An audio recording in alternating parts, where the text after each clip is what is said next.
नमस्ते बच्चों।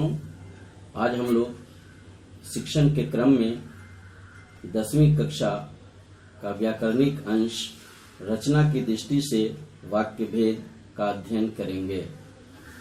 हम सभी जानते हैं कि रचना की दृष्टि से वाक्य के 3 भेद हैं: सरल वाक्य, मिश्रित वाक्य और संयुक्त वाक्य। सरल वाक्य, जिस वाक्य में एक कर्ता और एक क्रिया मिलकर स्वतंत्र वाक्य का निर्माण करते हैं, उसे सरल वाक्य कहते हैं। विदित हो कि इसमें कर्ता एक से ज्यादा हो सकते हैं, लेकिन क्रिया एक और केवल एक ही होगी। जैसे सोहन गेंद खेलता है, राम और श्याम बाजार जाते हैं। दूसरा, मिश्र या मिश्रित वाक्य, जिस वाक्य में एक उपवाक्य दूसरे उपवाक्य पर आश्रित हो, उसे मिश्र वाक्य कहते हैं। इसमें 2 उपवाक्य होते हैं, एक प्रधान उपवाक्य और दूसरा आश्रित उपवाक्य। जैसे श्याम ने कहा कि मैं विद्यालय जाऊंगा, इसमें श्याम ने कहा प्रधान उपवाक्य है और कि मैं विद्यालय जाऊंगा उसका आश्रित उपवाक्य है। फिर आश्रित उपवाक्य के भी 3 भेद होते हैं।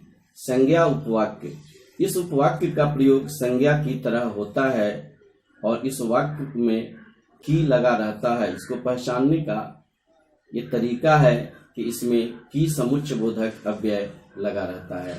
जैसे राम ने कहा कि मैं खेलूंगा। दूसरा, विशेषण उपवाक्य, इस उपवाक्य का प्रयोग विशेषण की तरह होता है। इसमें जो, जिसे, जैसा आदि शब्दों का प्रयोग किया जाता है। जैसे यह वही लड़का है जो मंदिर में मिला था। तीसरा, क्रिया विशेषण उपवाक्य, इस उपवाक्य का प्रयोग क्रिया विशेषण की तरह होता है, अर्थात क्रिया की विशेषता बताने की तरफ, क्रिया की सफलता की संकेत की तरफ इसका प्रयोग किया जाता है। जैसे अगर तुम मेहनत करते तो जरूर सफल होते। तीसरा जो भेद है वो संयुक्त वाक्य, जब 2 या 2 से अधिक सरल वाक्य समुच्चय बोधक अव्यय से जुड़े होते हैं तो उसे संयुक्त वाक्य कहते हैं। विदित हो कि ये योजक शब्द हटने के बाद स्वतंत्र सरल वाक्य बन जाते हैं। जैसे सुबह हुई और मैं टहलने चला गया, इसमें से अगर और हटा देते हैं तो 2 स्वतंत्र सरल वाक्य बन जाएगा। सुबह हुई, दूसरा वाक्य मैं टहलने चला गया।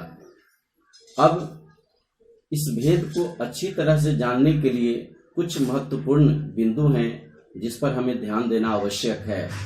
जैसे सबसे पहले वाक्य के बारे में जानना, वाक्य क्या है, वाक्य के कितने अंग हैं। जैसे वाक्य के 2 अंग हैं, उद्देश्य और विधेय, तो इसकी भी जानकारी हमें आवश्यक है।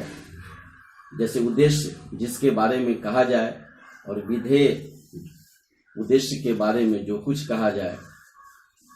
दूसरी चीज, मिश्रित वाक्य एवं संयुक्त वाक्य दोनों समुच्चय बोधक अव्यय से ही जुड़े होते हैं। दोनों में अंतर इतना होता है कि मिश्रित वाक्य में एक दूसरे पर आश्रित रहते हैं उपवाक्य, लेकिन संयुक्त वाक्य में जब समुच्चय बोधक अव्यय अलग करते हैं तो 2 स्वतंत्र सरल वाक्य बन जाते हैं। उपवाक्य वाक्य का ही भाग होता है जिसका अपना अर्थ होता है। तो बच्चे, रचना की दृष्टि से वाक्य का भेद हम इस तरह से स्पष्ट कर सकते हैं और उसके अलग अलग उदाहरण देकर अलग अलग तरीके से उसको समझने का प्रयास कर सकते हैं। नमस्कार।